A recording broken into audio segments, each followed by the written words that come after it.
Hello everyone and welcome to another episode of the Vital MX post-weekend show, although this one should really have the post-race show title that everyone knows and loves, because we are discussing a true race for the first time in what feels like an eternity. Of course, this past weekend was round one of the FIM World Supercross Championship, and as I've said many a time, does anyone truly care about the results? Maybe not. But how the event was run, how successful it was, where the issues lied, that is what's interesting, and that is what will take up a lot of this podcast, I am certain. I was, of course, there on the ground in Argentina, Buenos Aires, for a couple of days. Saw a lot, learned a lot, observed a lot. I felt like a restaurant reviewer as I just wandered around making mental notes of all of the little notes, just the little points that I would tidy up, or I was impressed with, or I overlooked, or I thought they overlooked. And we'll get into all of that. But first of all, how are you? I'm Michael Lindsay. Pretty decent. Just finished up our last day 450 shout. Watched World Supercross comfortably from my couch here in the USA, of course. And because of that, I have quite a few questions for you, especially as, you know, I'm trying to think, you've been to a World Supercross round every year, correct? No, I didn't do one last year. Sure? No, I did first year. Last year was the only one I've missed. So, I mean, but you were there from the early ones. So, I mean, we've had many conversations being critical of presentation, of the way it's run, the formats, so many things. First off, you know, looks successful in the sense of a bit smaller, more conservative event to start with for the season. What was the area like when I was there? It was held at an auto racing circuit, but held like off to using the auto grandstands, correct? Like kind of more a parking lot. They basically built a full pop-up track, stands, the whole 9 yards. Yeah, like to say it was at the car track is maybe taking a bit of a liberty, because it was in the parking lot of the car track. And apart from the fact that the show office was in a room, which I don't even know what that was applicable to the road race circuit, it really used none of the facilities of the road race venue. So yes, that's what the circuit was listed as, but realistically it was just a plot of land that just so happened to have a grandstand in the background. So it was a complete pop-up event, and to be fair, I think there may have been some Australian Supercross Championship rounds that are similar to this, from what Anstie's told me. Geneva, although it was inside, it was kind of similar, like they just put stands in a convention hall. So I think Geneva would probably be from what the events I've attended, Geneva's probably the closest thing I've attended to this. But for the most part, it's kind of an all-new experience, which is exactly what I think WSX needs to be doing, rather than just copying and pasting what works in the USA, because what works for Jet Lawrence isn't going to work for me on a motocross bike. And in a similar vein, what works for Feld and MX Sports isn't going to work for WSX at this moment. That's honestly the level difference. And I think the sooner that SX Global maybe accept that and build from that point, the sooner progress will be made. I think that's why we've ended up 4 years in, or not quite 4 complete years in, but this far without much progress of significance. But to what you said about the area, I've obviously been through Buenos Aires quite a lot, because to get to the old MXGP venue, you'd land in the main international airport and then get a taxi 45 minutes across Buenos Aires to the other airport to fly down to Bariloche. And so I drove through Buenos Aires. I think I might have even driven past the track, to be honest, because I massively recognised the route. Buenos Aires isn't that nice. It's really not, compared to the other areas of Argentina. Yeah, it's stereotypical downtown city. There's not much going for it. It's just stereotypical. Well, one that stood out to me is you mentioned, of course, SX Global, and until I heard that mentioned only once over the weekend, I almost forget that, because, of course, ownership changed hands last year. I separate so much. So some people hear that and be like, yep, same people are doing it 4 years. You know, this is a redo. The new ownership came in pretty late to last season. There was still some carryover with management that kind of separated as it went on. So this is, you know, I would say is the first year of the new ownership running it. When you think World Supercross Championship, when you think what this was originally proposed, I know most people maybe at a glance look at this event and go, well, yeah, it's a pop-up. It was 8,000 people. Is that really what they want? But I think, the precedence was tried to set so high initially from what they started, where taking a step back, I look at this like, okay, pretty decent track. They had some broadcast issues for the U.S. side with streaming service, but for the most part, taking away the streaming service problem, because they got a broadcast up. Broadcast was fairly solid. Racing was fairly solid. Good because kept it as a tight event. Good attendance. It's kind of like, man, yeah, is it? I know when you think World Supercross, it should be bigger, but it seems like maybe where they should have started the whole time. Yeah, I think so, and I think it's where they should continue as well. Like, I've just published an article that says exactly this, and everyone's going to hear me say this a million times because this is my new WSX mantra. WSX is not ready for a stadium that seats 70,000 people. It's just not. It's not ready from a fan interest point of view. It's not ready from a track building point of view, I don't believe.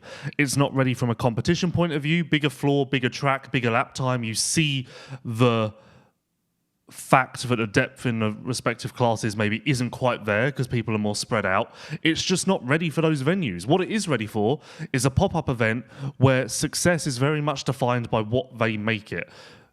For instance, I can't remember who told me this, but supposedly they settled on 8,000 seats in Buenos Aires because that's what they felt they could achieve and sell out, which then meant it looks better on TV, which then meant that there was more of a positive vibe around the event, whereas Vancouver this weekend, unless I'm talking out of turn, I highly expect it will look rather empty on TV, and it will therefore be considered a failure, and WSX will be battling perception once again.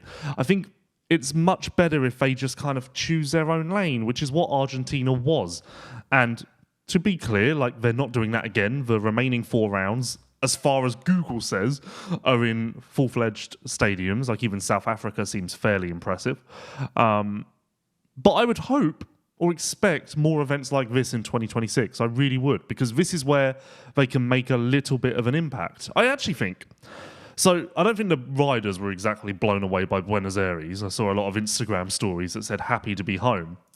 I wonder if they can get a pop-up supercross like this down where the old MXGP used to be. Not the same plot of land, but there must be an area down there where they can build a grandstand and move in.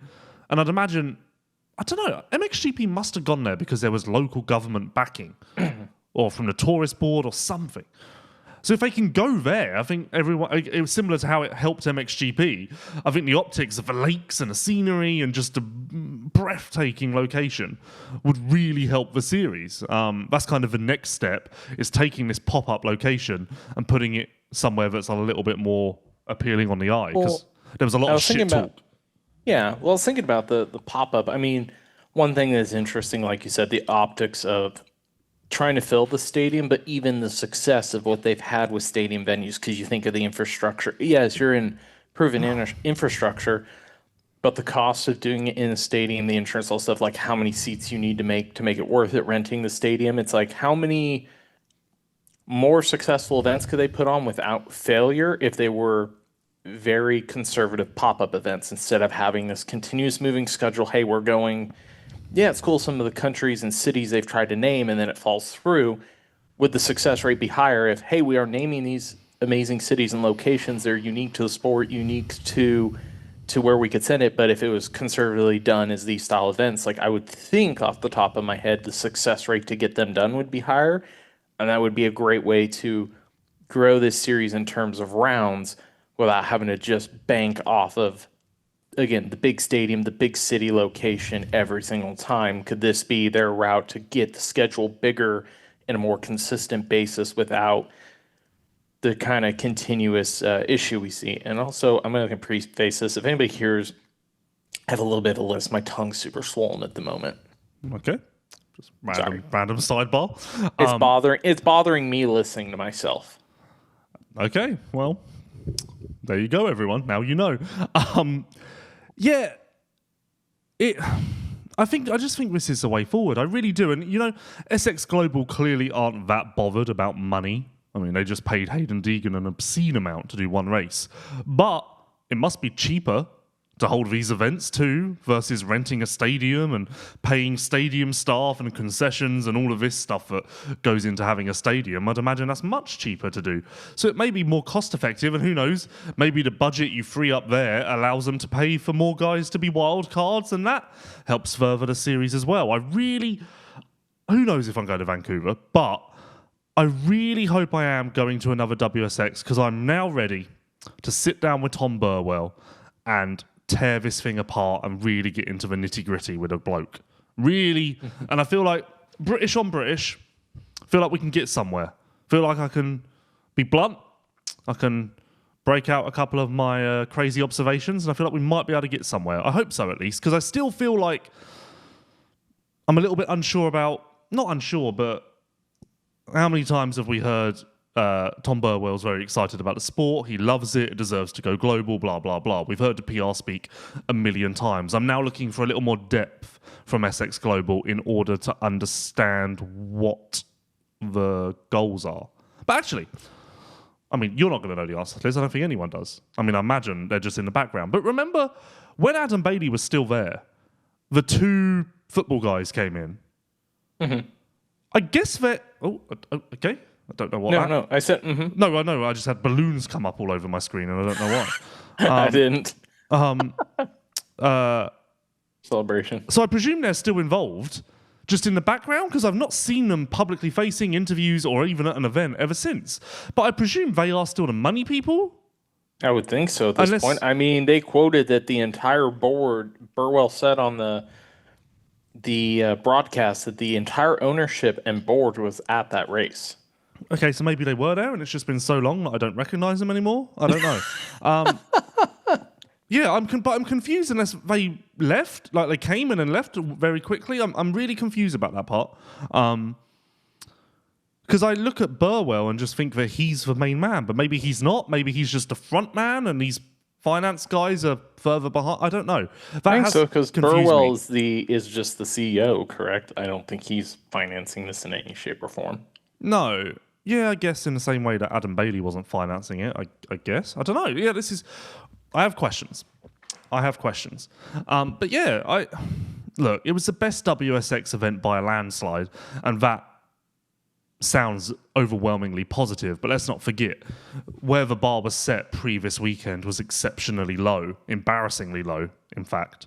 So it's not that much of an achievement, but it's at least correcting course. And I know Burwell has said this in multiple places, that he wishes he could have got a hold of the series from the very start because it would have been an easier trajectory for his team. But if this was the very first WSX race in 2022, I think the series just gets off to a much more not flying start, but a much more positive start than what it has done. So yeah, it was good, I thought.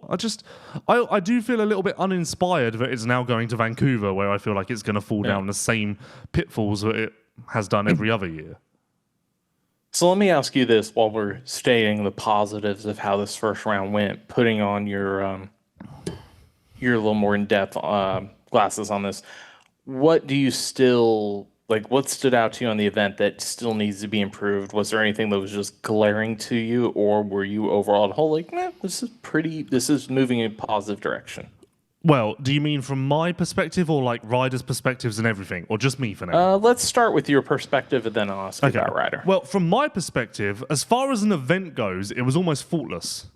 As in, good atmosphere, good vibe, crowd turned out, freestyle show, food trucks. There was activation from KTM Argentina, Fantic Argentina, Fox Argentina. There was a lot going on, and it felt very vibrant. It really felt as though the community had embraced the sport, which was nice. And then that translated to the track. Fans were loud. So as far as my experience at the event, the only thing that I personally can fault is the fact that the schedule was ridiculously drawn out on Saturday. From up until 7 p.m, I think, there was one 9-minute practice session for each class, which is insane. So definitely need to tighten that up, because Yeah, I don't know. The only thing I can think, and someone did say this to me, is that it was made so top heavy because Argentina are big on siestas. So they are a culture that eat later. Their dinners are at 9 p.m., 10 p.m. instead of 7, 8, 6. So maybe it was just to try and pander to that, but an MXGP doesn't do that. So maybe they don't need to. But then also, I appreciate the conservativeness of their approach, because this is a series that has overestimated its what it's capable of time and time and time and time and time again. So I can't knock that. But from my experience, that's the only thing that really was like, this is wrong from my stand, which is, it's a trivial matter, but I mean, it's much better than every other WSX review I've had, which is, this is shit.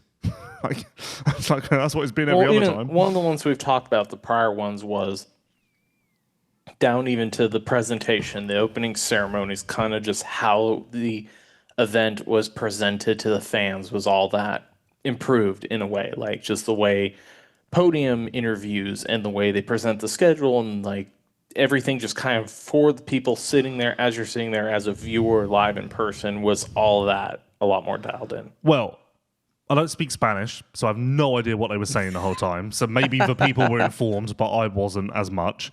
Opening ceremonies was weird because all of the riders came out together, just in one long parade.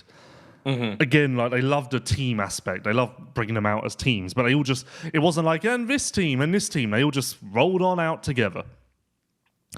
And then they sat there during what I think was the national anthem and then just left. So I left because I was like, oh, weird opening ceremonies. But then I left and then all the fireworks went off. So I didn't actually see that. But that was that was a weird setup to me, to just bring the riders out. Like, you've got Hayden Deegan there. You've paid him an obscene amount of money. You'd think they'd really want to hammer it's Hayden Deegan, hey, hey. But instead, like, they just had Deegan ride around the outside of a track and then park on the start straight. So that's weird, but it wasn't bad, I guess. I mean, it wasn't great. It was just like, yeah, whatever.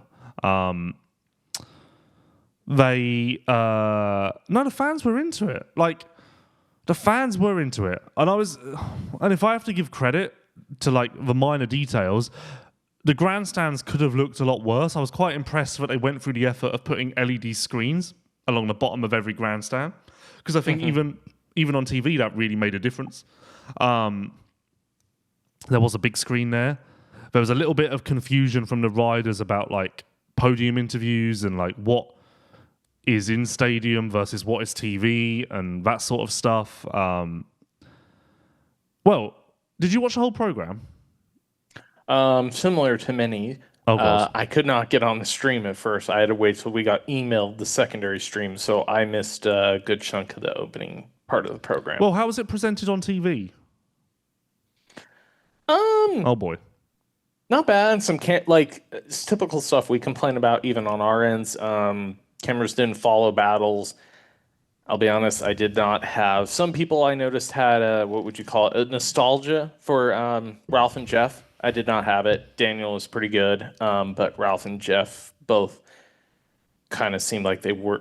Jeff was pretty decent. Ralph kind of seemed like he wasn't fully there for most of it. I did so that kind of harkened back to me complaining about our broadcast here at times. Someone at WSX did ask me, like, what I thought. This was during the night show, and I was watching it on TV at this point, and I said, you do realize there's a reason why Ralph and Jeff aren't commenting AMA Supercross anymore. Yeah. Like, it's not because they just decided they didn't want to. Like, they left 6-7 years ago because they weren't very good, and now we're 6-7 years on, and you've brought them in. Like, read the room maybe a little bit. It's like trying to think of someone who's been fired for doing a bad job, but I can't. But Yeah, exactly. So that still to me is one that stands out as like, that's not a great decision. I would, again, piggybacking off, you're taking, I don't mean this so rudely, but I think it's the easiest way you could term it is sloppy seconds from US Supercross. It's not something that anybody was really that excited about towards the end of it. It doesn't really, the nostalgia doesn't lay in for most people. They should just try to carve their own path in terms of, I don't only think the broadcast team, but maybe just how they structure a broadcast team. Kind of like how MXGP's is different with Mullen doing it separately, mostly by himself. I'm not saying that's the route to go, but whether it's the way you combined analyst, pit reporter, things like that. I just think they should try to carve their own path, especially with their format and things like that. Really try to give the broadcast a different feel. I do, and I've said this since the very first WSX race. I do give them some props, some credit for their television like graphics and the way it's presented in that way, because that feels like a bit of a step forward. Yes. Like some of the transitions, I like that. At least, if you don't think it's a step forward, it is at least different. And it's not just copying. So I've always kind of felt like that's one of WSX's biggest wins. But yeah, and I'm still confused, like, bringing Daniel Blair in, to me, seemed like such an obvious win because there are, you've always got people for, failed, or the establishment, or against them. Yeah. So Daniel Blair has this cult following. Bringing him in seemed like an easy way to capitalize on that. And then he kind of wasn't the front man, which was bizarre to me. He almost felt like a guest. Yeah, you could barely hear him on the broadcast. I don't know how they directed him to what he's allowed to chime in on, and I'm pretty good friends with Daniel. I know how he talks and his energy, and I felt like he was directed maybe not to speak that much, because there was parts of the broadcast where I completely forgot he was on the broadcast. I was just listening to Ralph and Jeff, and I kind of started zoning out like I did when they were on the U.S. broadcast. Yeah. And then I hear Daniel chime in, I'm like, oh, okay. Did it feel like he was a JT, like a pit reporter with occasional insight during the race? Yes. I almost like, again, because the broadcast, I got into it late, it started, and I was like, oh, what position do they even have him in? Because I didn't hear him for a while.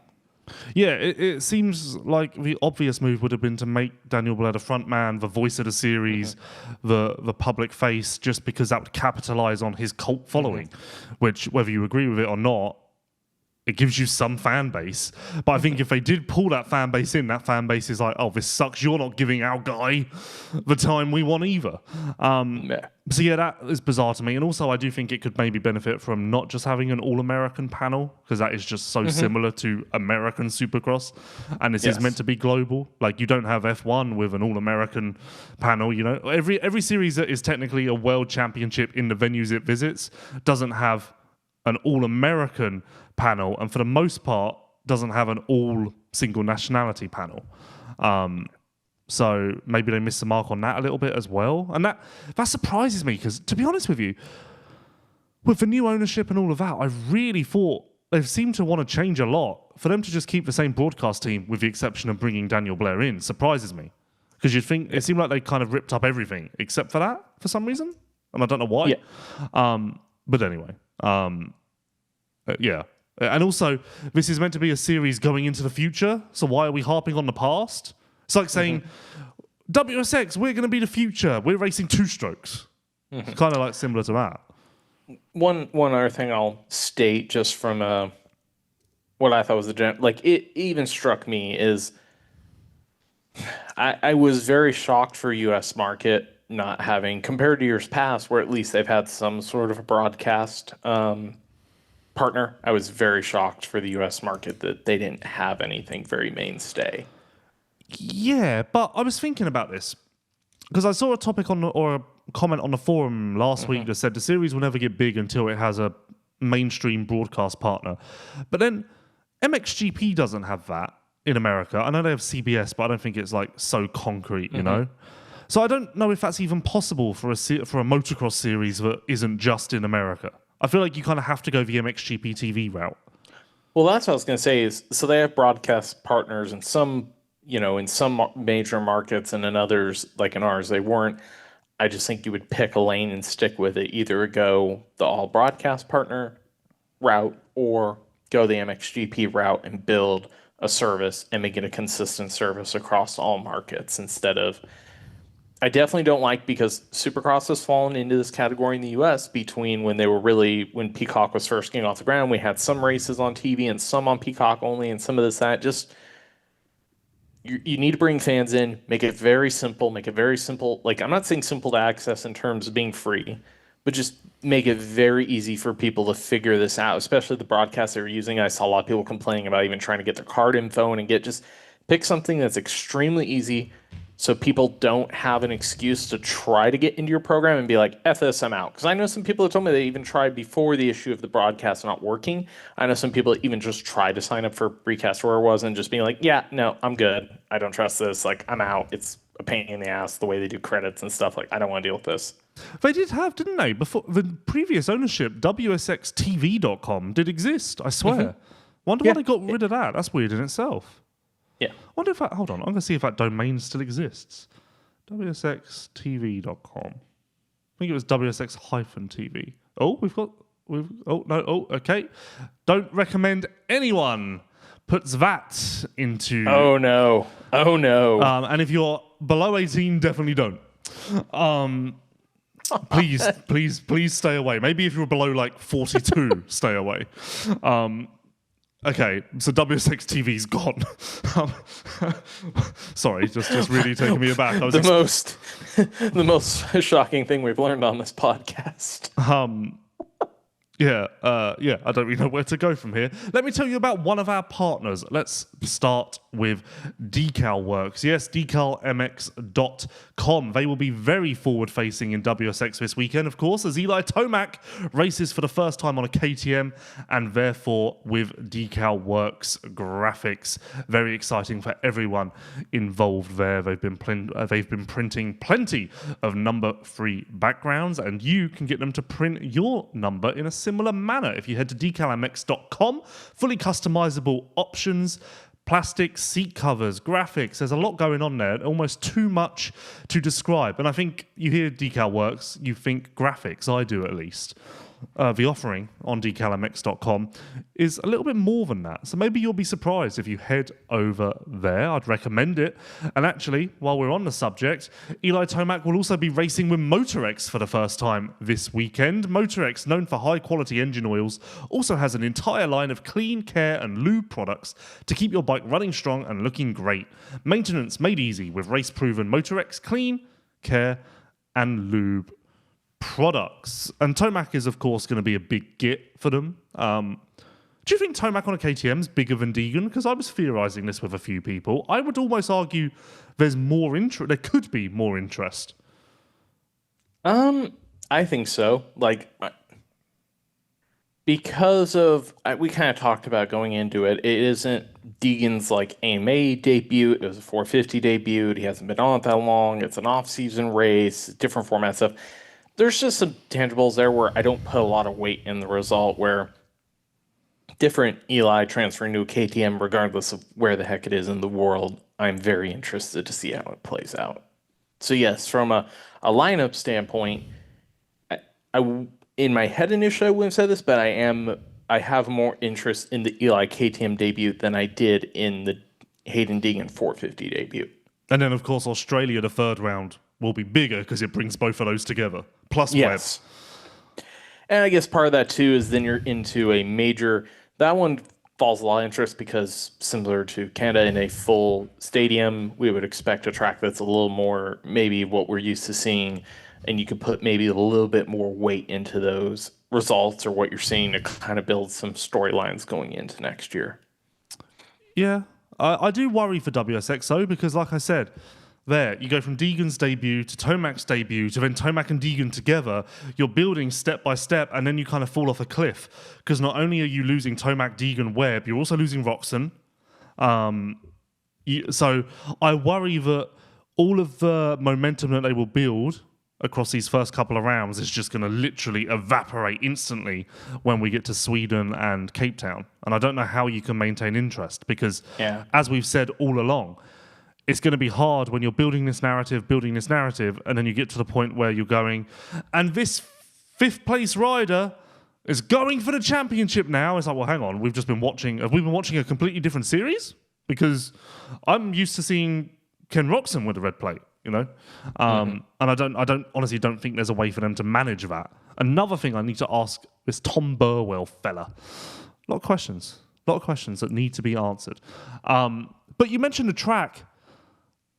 Again, similar to the way that the setting and the stands were smaller to fit the smaller WSX series, I feel like the track was better for WSX because, let's be honest, it's not the deepest field, nor is it the most talented field on the whole.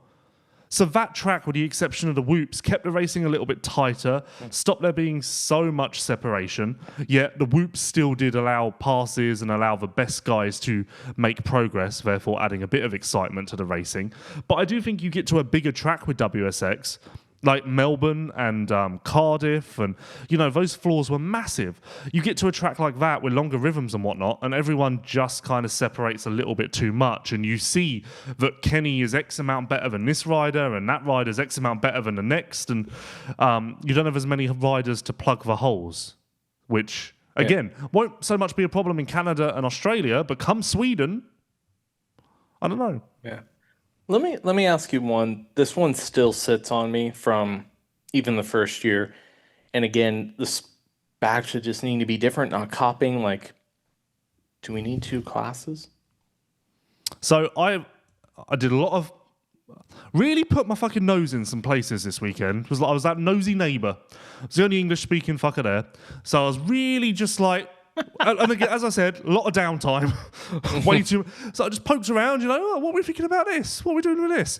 Seems like they're very adamant on the SX1 and SX2 classes being equal importance. Like there's 2 world champions, like very much peddling the 2 world champions sort of line. But again, with the exception, like the SX1 class is much better this year. It really is. And again, especially at the moment, the inclusion of Anderson adds something, as does Christian Craig. Those are 2 massive gets for the full-time series. But the SX2 class is still Max Anstie versus Shane McElrath. And then you have Lopes and Schock and Park, and then whatever. The SX2 class kind of has nothing to it. And truth be told, Anstie should, all being well, just dominate this thing because he's an AMA Supercross winner, the pinnacle, and a star racing rider. They try to tell you he's a GSM rider, he's a star racing rider. That really got to me how on Instagram Jeff Emig was doing his predictions and said something like, Max Anstie's my pick for SX2. He's on a new team, a new program. I was like, what? Like, come on. Let's not take us for fools here. Yeah. But if Max Anstie is on a new program, which he's not, but either way, French, American team, he chooses Yamaha one way or another. As long as he's got a Yamaha below him, he's happy. Maybe he'll sign for some Nigerian Yamaha team next. If it's blue, it works for him. Yamaha Motor USA actually well represented in WSX. Hayden Deegan was there, Justin Cooper was there. Then you have Schock, Lopes. It's kind of like a Yamaha series at the moment. They're really taking this thing, but taking the bull by the horns. And Webb will be there in Australia soon enough as well. And thank you to Yamaha Motor USA for their support of this very podcast as well. It's much appreciated. And you should head to your local dealer to see what Yamaha have to offer for you as well. So the rider side. I put it to every rider, give me the best thing about this event and the worst thing about this event, and they were all really reluctant to say anything bad because this was such a step forward from WSX, again, stepping out of the pit of despair. I think everyone was like, you know what, give them their dues. Then in private, more and more gripes started to come out, and nothing massive, honestly. Like again, compared to previous WSX races, nothing massive. I know some team principals felt a little bit unhappy that there wasn't really a professional area for riders to kind of sit themselves or reset. So very similar, very, very similar to an MXGP flyaway. There were tents and the bikes were in there and whatnot, but there was no room for the riders to sit. So 4 bikes in each tent, obviously, for the teams. The wildcard tent was smaller, had more room because there was only J. Cooper and Deegan there. So Anstie, J. Cooper and Deegan kind of fashioned their own MXGP style setup, which helped them because they had a spot to go which had cover and everything. But the rest of the riders were sat behind the tents on asphalt on a $5 plastic chair, just hanging out like you would at a local track for, again, a ridiculously long program, 13 hours. And one team manager, team principal, as they like to call them, said to me, You know, they're racing at 11 p.m. at night.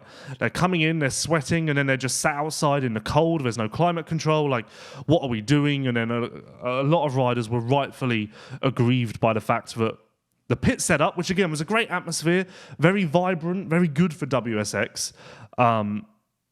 Because actually, I don't think at previous WSX races in stadiums, I don't think the pits are open to everyone, if I remember right. Or maybe I'm wrong. Mm-hmm. I can't remember. Anyway, it was a very vibrant atmosphere, like a really good look for the series, but there was music pumping non-stop 24/7. So it was understandably driving the riders batshit crazy. I think Savacci was on the verge of a breakdown over it. So some team managers would have liked to see some more thought gone in there. And as another one put it to me, those matters are so minor and so easy to fix that they felt like them being overlooked was simply because they didn't care about the riders and the teams and the stars. So that was the main issue that I heard pop up, but easily fixed, you would think. I mean, again, much better than the previous WSX races where the main complaint was this is a fucking disaster.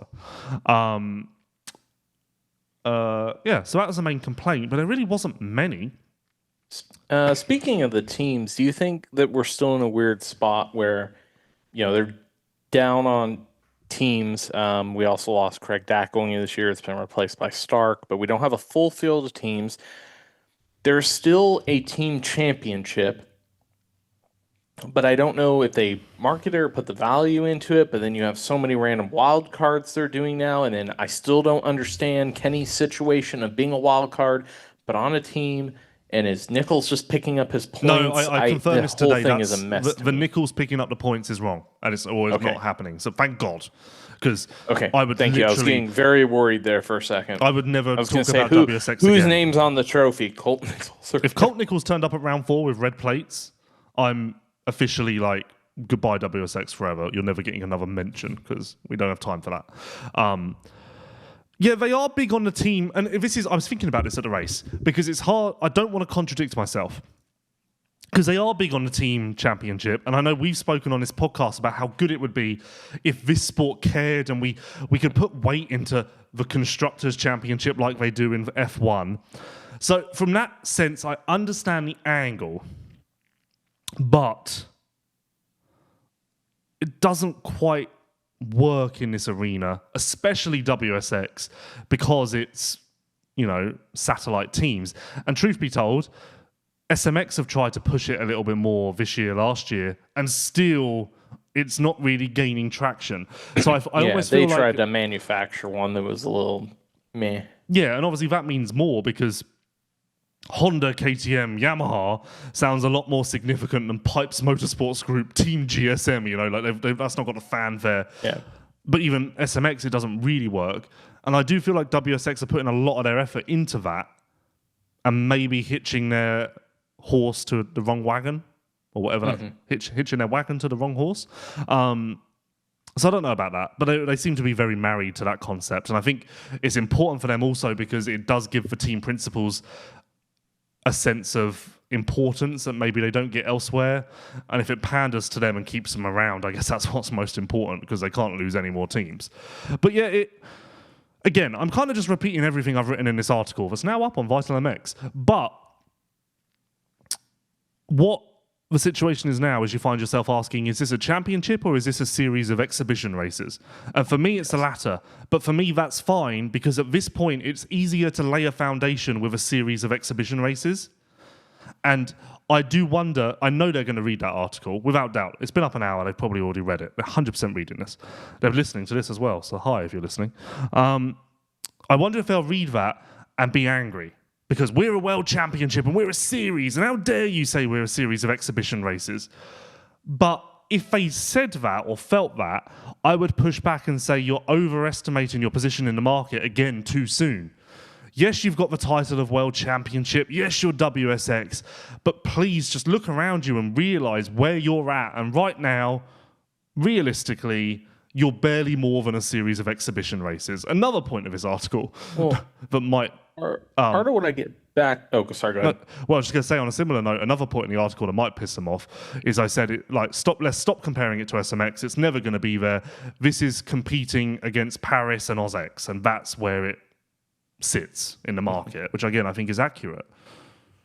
Because one thought I had, like, I don't know, this is something in my mind that I think could be successful, or there's holes in it, but especially as their series grows, as regardless how committed some of these guys get to it, like what we're running into with a Kenny and some of the guys not wanting to do the rounds that are in December because it just butts up too close to the AMA schedule, is if the championship was a bit more based off the teams and wild cards, like if riders had to somehow be assigned to a team, is then kind of what you're saying, like a race of exhibition of athletes coming in and out, as long as they're attached in some shape or form to a team in an OEM, like, you know, you're still like in Hep's case, like, hey, Kenny's doing a few rounds, Colt comes in, you know, what if the push was not as much on the rider, but there was a big push on the team winning the championship?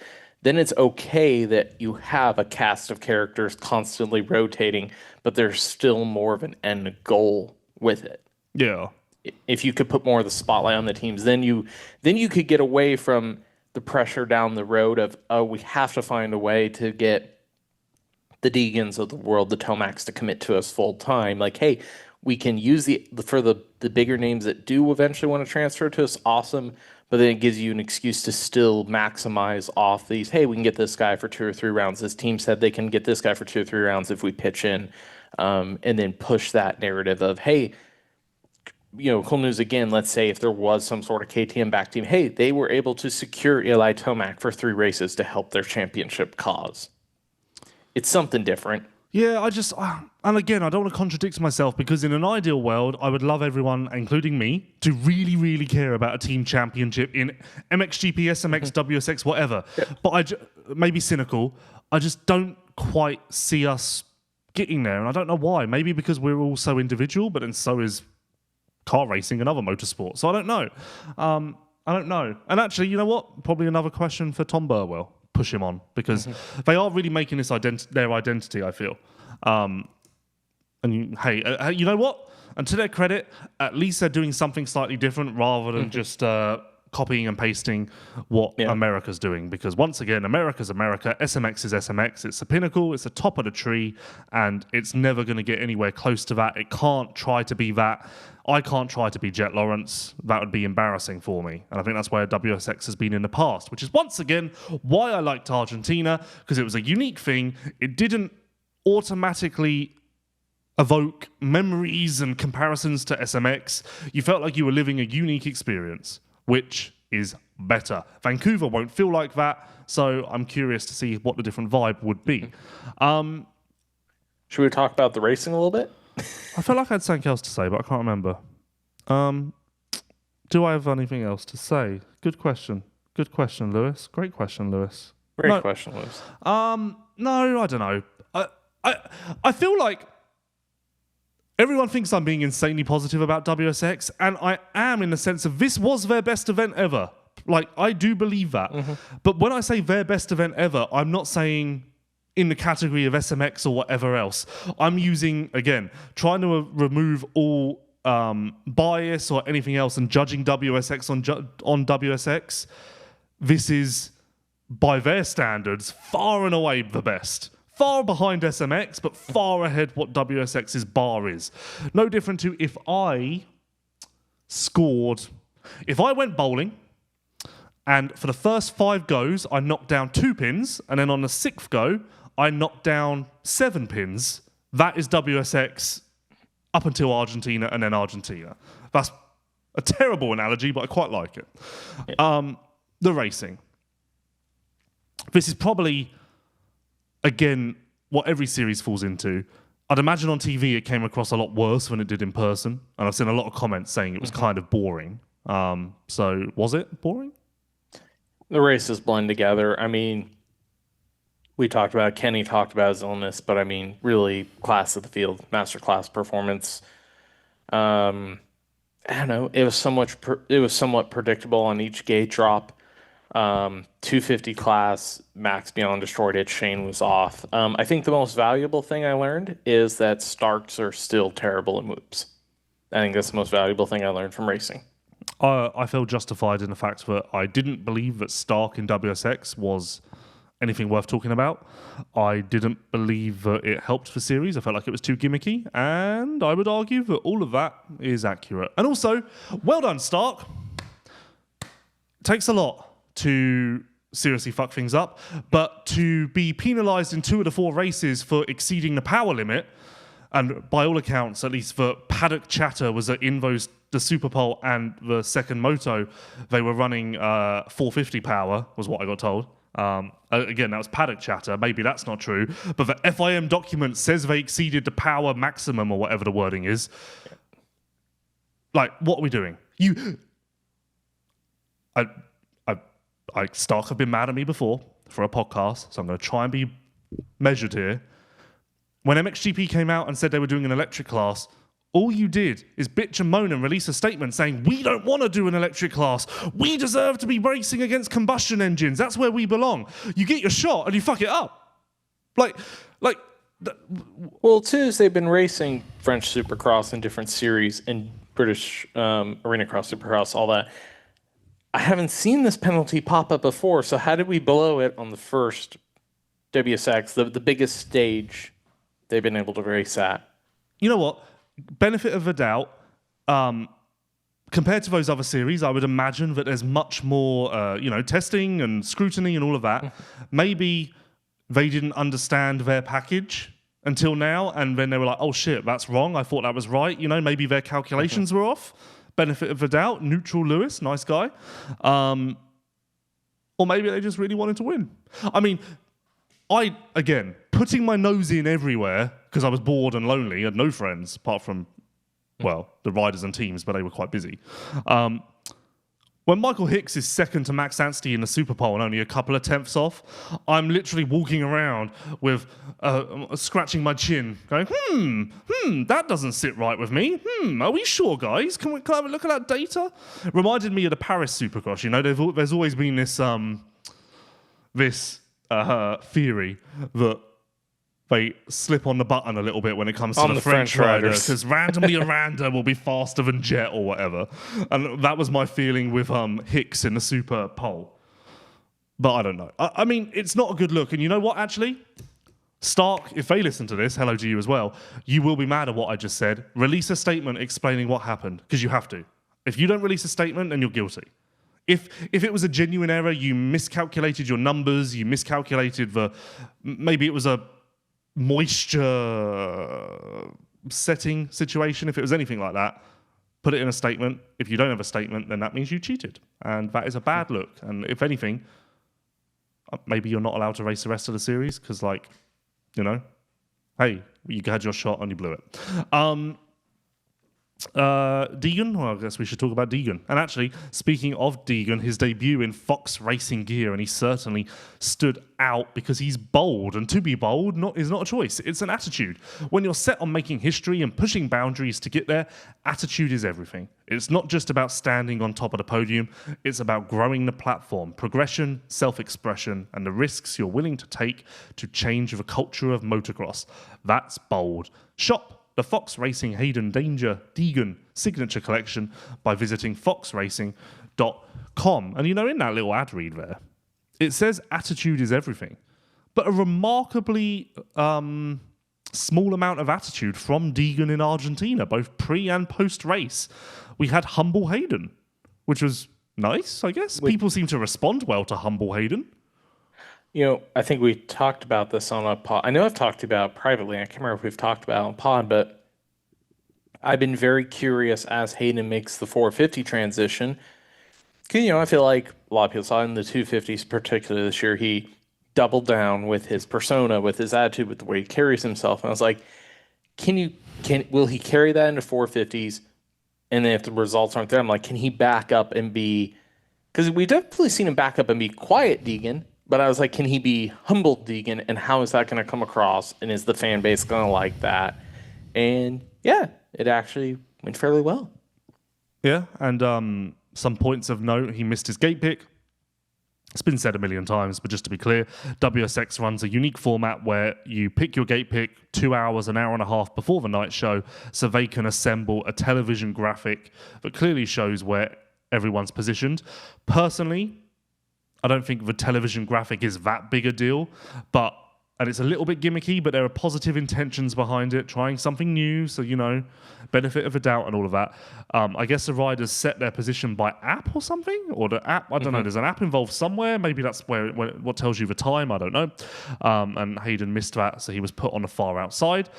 He spun dramatically off of the mesh in the first race.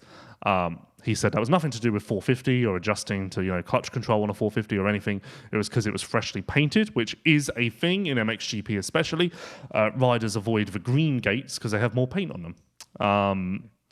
And then he fried his clutch in the first 2 races. He was on hydraulic in both of those, switched to the cable in the third, and had no problems. So I expect him to be on a cable from here on out. And I also expect him to race Anaheim 1 on a 450, and that is your Danger Deegan corner on Vital MX. Any notes from any of that?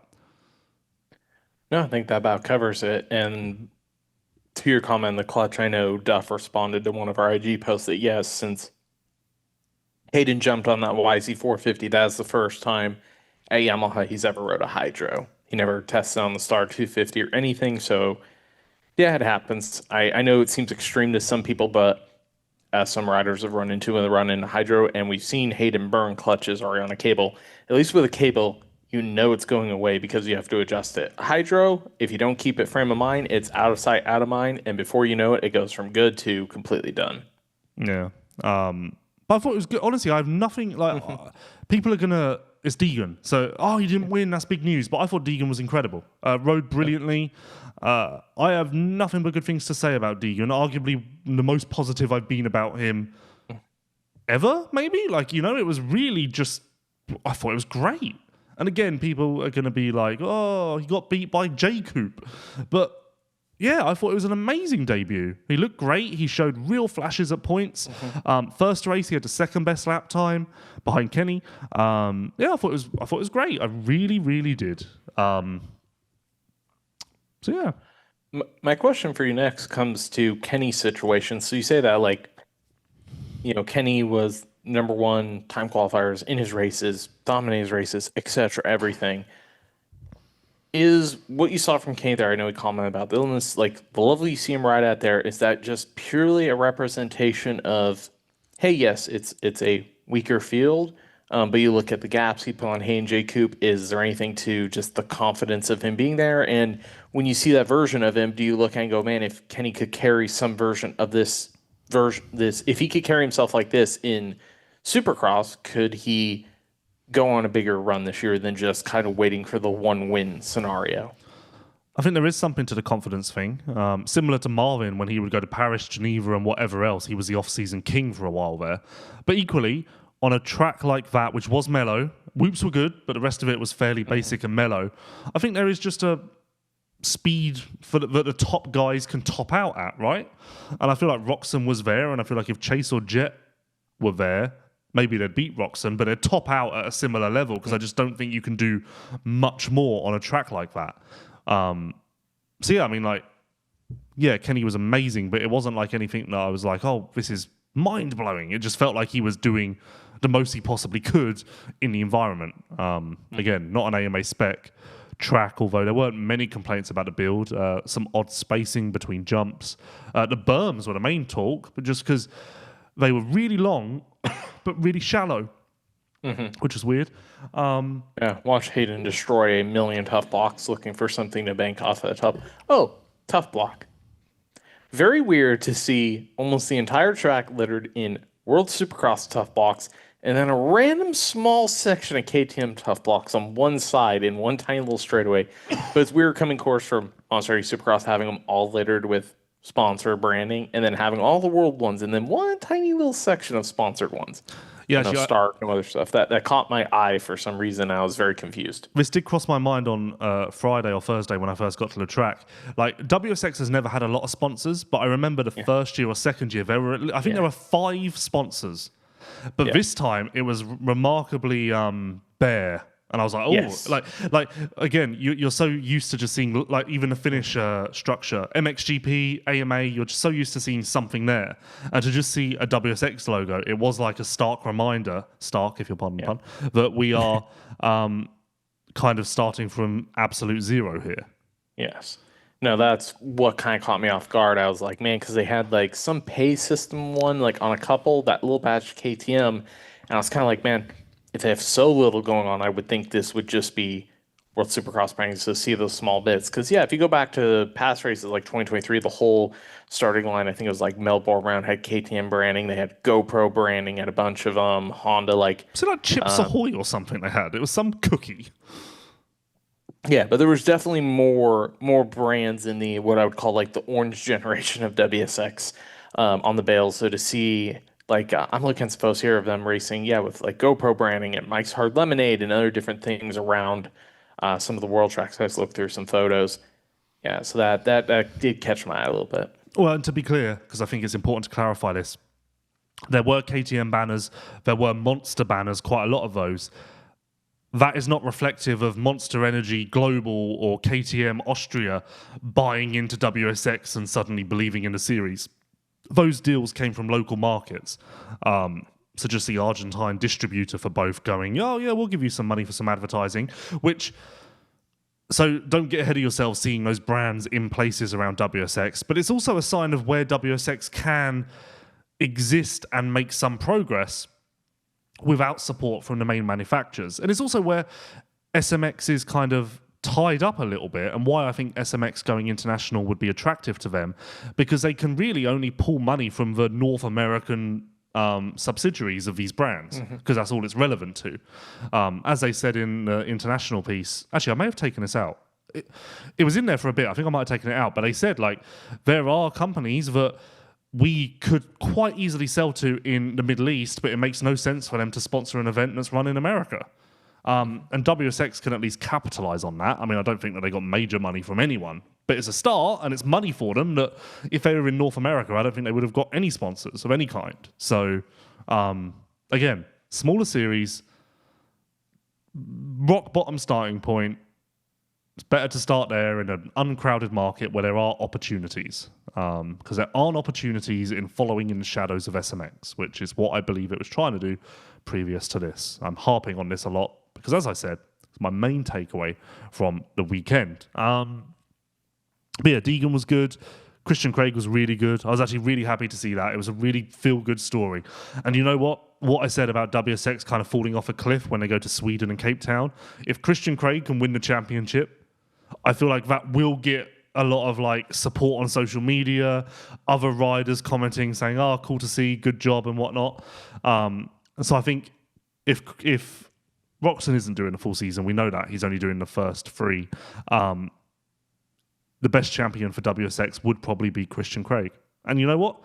Everyone would say Anderson's a favourite, but Christian clearly has a shot based on how good he was in Argentina, the first race especially. He followed Kenny around and looked like the Christian of old a little bit. Speaking of Anderson, what did you think of his first race on the bike? What do you think of the way he talks about the team, the situation, everything, just the way he carries himself? I know you got to interview with him, catch up with him. I was very curious because Anderson's definitely been very quiet this year in general as he's kind of tapered in and out of racing with Kawasaki as that relationship finally ended. I don't know if I have a main takeaway, to be honest. I mean, it kind of felt like just Anderson. I mean, he certainly seems encouraged and optimistic about the team and like the possibilities there. It does seem like he's got a little bit of a new lease on life a little bit. I think for Anderson, going to some random place like Argentina is actually quite good for him. I think he kind of thrives off that chaos a little bit and a bit of a fresh environment, which is why Suzuki will probably help him as well. Obviously, he was down on the first lap of the first race, so that hurt him. That was a sprint as well, of course, so less time to come back.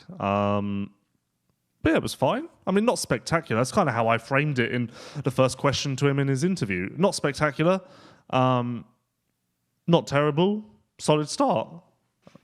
I think it was quite interesting on press day, especially him talking about using the cable clutch and how he would forget, and when he's spinning the little dial thing, he would spin it the wrong way because he doesn't quite know, and then he was saying how like if he wasn't doing WSX, he wouldn't even be on a bike at this point. He might have done one day of training and like it's completely reimagined his whole season. And like he even said, like coming into SMX next year, it's going to be really weird to have that as kind of my round one of the 2027 season.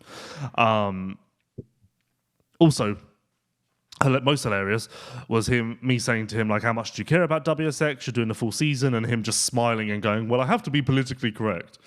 That was my favorite moment of the interview. Because also, by saying that... Paycheck is very nice. Well, and also by saying I have to be politically correct, you just told us exactly how you feel. So, but again, which is funny because in years past, he had been very positive about the series, more friendship connection, but I think... because of the WSX rounds, his relationship with Bailey, he was always very like, this is great, but now he's there and it's not under that ownership, so it's a little different. No, I think, he does think it's great, and I think he does support it, but the way I said the question was, I think I said, like, are you going to be punching a wall if you don't win this championship? Like, is this everything to you? Yeah. And obviously, it's not Anaheim 1 and it's not SMX for anyone, but once again, it shouldn't be because it's nowhere near that level. I'm not Jet Lawrence. Speaking of Jet Lawrence... Yoshimura R&D, Yoshimura-RD.com. We are heading into Yoshimura, Honda, Jet, Lawrence, Hunter Lawrence dominance headline period. They're racing this weekend in Paris and they're racing the following weekend at the WSX Open. So the Lawrences are about to break cover, as is their Yoshimura Power. And you can get your own powerful package at Yoshimura-RD.com. Similar to what I said about DeCal Works. A wide array of products there, maybe something that you will surprise yourself. And something that will interest you. Triumph products on there. Obviously, a lot of Honda stuff. Cycling stuff. Maybe the cycling stuff doesn't get enough credit. And actually, forget about the Lawrences. Tom Viao on Yoshimura products this weekend. That is a headline in itself. Screw Tomac, screw the Lawrences, screw Vancouver, screw Paris. I'm all in on Tom Viao on a Honda this weekend. That's my... when does if he's racing, when does the PR hit? I'd imagine tomorrow or Wednesday. Yeah, it's got to be. Yeah, I mean, Friday they do a press day thing, don't they? So Thursday at the latest, I'd imagine. Or maybe 9 a.m. Friday. Time will tell. Keep your eyes peeled. But that's a big get for Yoshimura. But the biggest one's coming. January the 1st. Who can hardly wait. I may do a special podcast on January the 1st just so I can give Yoshimura their read. And I can just do a 20-minute Yoshimura read about the amazing news. I have one other Anderson question for you, because this was one that was surprisingly flowing around quite a bit on social. Is he showed up with a Monster helmet this weekend, and people are like questioning, are these just leftover helmets? Does he still have a personal deal? Is he on Twisted Tea? What is next year? What is the deal? Do you have any confirmation for the people that keep asking this question? Twisted Tea isn't a sponsor of the WSX team, so... Twisted Tea, to my knowledge, maybe it's sold in some places, but it's certainly not sold outside of the USA for the most part. Maybe there's one weird country where it appears, but so for that reason, there's not really a need for them to sponsor the WSX team. So Anderson's got creative license in that series. Come Anaheim 1, he will be Twisted Tea. And you know what? I don't know if we've said this. Twisted Tea is quite a good sponsor for our sport. You know, it's a bit different. It's nice for us. So really happy that they will have a podium contender with the Suzuki team next year, because for the most part, the Twisted Tea portion of the Suzuki team has been the red-headed stepchild results-wise compared to what Kenny's been doing. And I've always kind of felt like if you're not great for Twisted Tea, is it? You know, like they obviously want what Kenny's doing, and now they're going to get some percentage of that with Anderson, which is good news.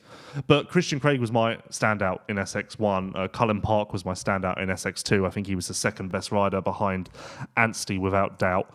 Especially before Shane kind of had to murder him to save his podium there at the end. Yeah, I'll tell you what.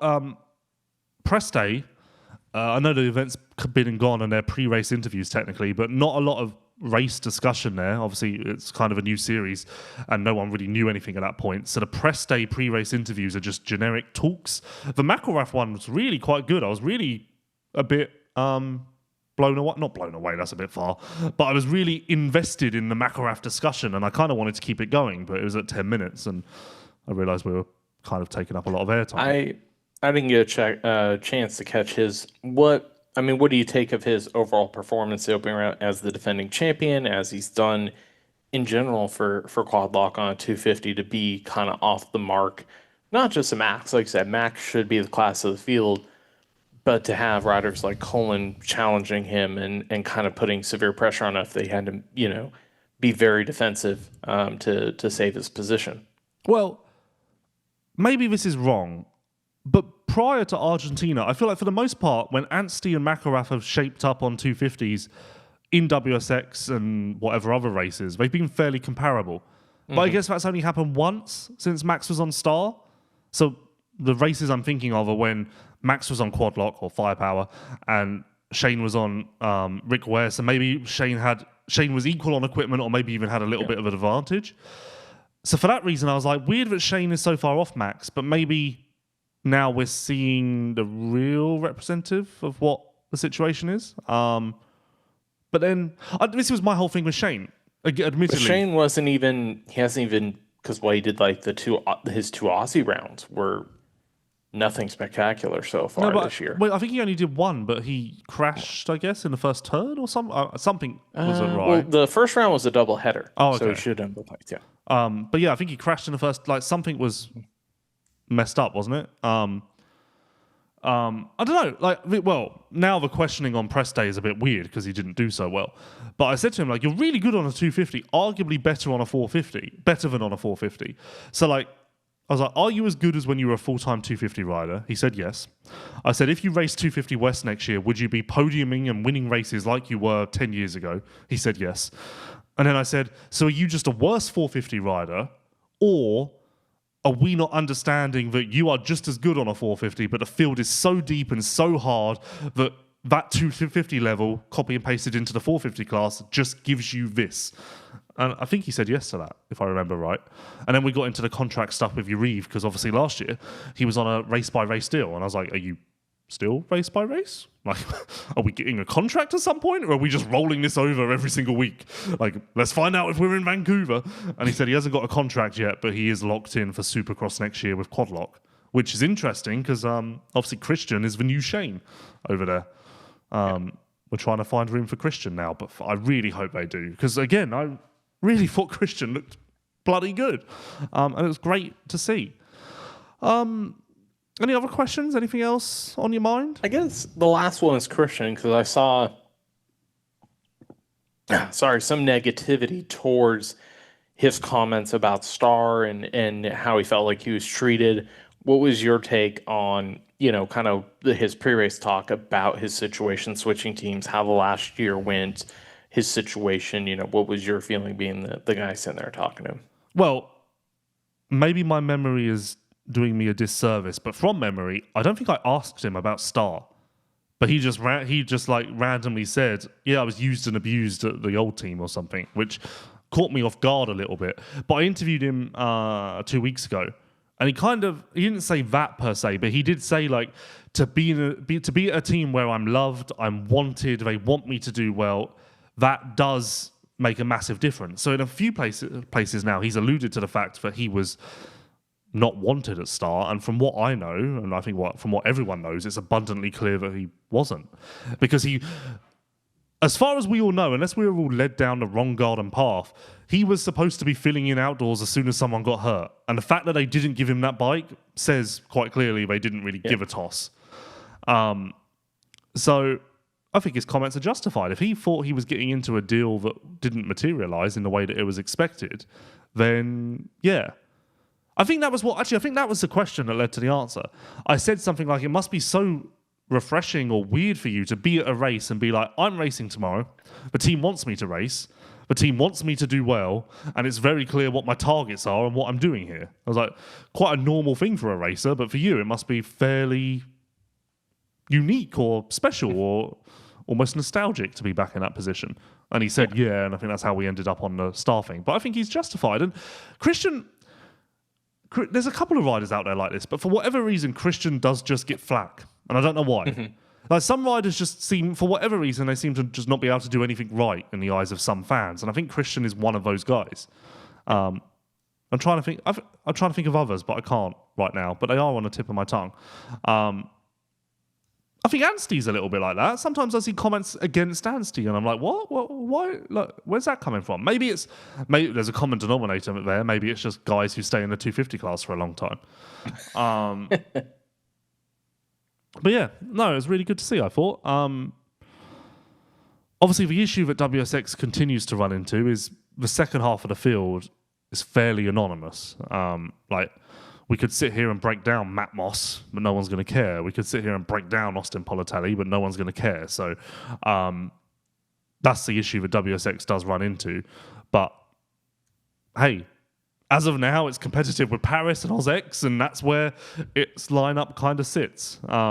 So by that standard, it's perfectly all right in my book. Yeah, anything else? I think we're good. Actually, I do want to say, I tweeted this. Gates open for fans at 1 p.m. At 10 a.m., they were lining up at the gate. So, like, they were into it. I think that's really important to get across. And again, I'm just repeating what's in this fucking article, but it's no surprise. And I almost want to not give WSX so much credit for it, because the narrative is a little bit like, look what our WSX did in Argentina. It's bloody incredible. Well, actually, no. We've had 7 MXGP races now, and all of them have been absolute hits and knocked out of the park with an incredible fan turnout. They have beach races in Argentina, and they're incredible successes with a lot of support and a lot of fan turnout. In hindsight, this was always going to work. And if it didn't work, it would have been the biggest disaster in WSX history. I actually told them that on Thursday as well. I said, you realise that, like, I'm comparing this against MXGP. So I know that Argentine fans are kind of going to come out, and if they don't, I don't know how to. Like, there's only one way to talk about it. Yeah, good. I thought, it was a step forward for WSX. It was a win. The first win in the WSX column. And there you go. That's what they need. They're on the board. Let's see what Vancouver brings. It's a very different setup, which is a problem. But Eli on a KTM will certainly bring a lot of eyeballs and a lot of attention and a lot of intrigue. So another win, I think, although ticket sales, it sounds like, are down compared to last year. So that'll be interesting. Thank you, of course, to DeCal Works, Yamaha Motor USA, Yoshimura Motorex, and Fox Racing for all of their support of the Vital MX post-weekend show / post-race show. Still a bit unsure of what we're doing with this name now that we're doing races again, but it's always been a bit. I think it goes back to the post-race show. Okay. Well, maybe we just ditch the post-weekend show then, because we only did that for 1 week. No one knows. Well, or we just make it a post-weekend show permanently, because technically the post-race show is a post-weekend show as well. Maybe we just call it the Monday show, and it always comes out on a Monday. Except for when we blow and it doesn't come out on a Monday. Well, it would hold us to some sort of standard, which isn't a bad thing. Right. Any final thoughts? Nope. You've been ready to get off this thing for about 20 minutes. I'm a little dead today, to be honest, from the shootout. I am barely able to sit in a chair at the moment. Well, it's been a good conversation, though. Yeah, better than a normal November conversation. We'll be back next week to talk Paris, Tom Vial, Vancouver, Eli Tomac, and who knows, there may even be another PR or news that drop. Well, Ducati we're still waiting on. Jordan Smith on a Triumph we're still waiting on. I'd imagine one of those will come out in the next 7 days. So plenty going on, plenty happening at Vital MX. Head to vitalmx.com for more, and we will see you real soon.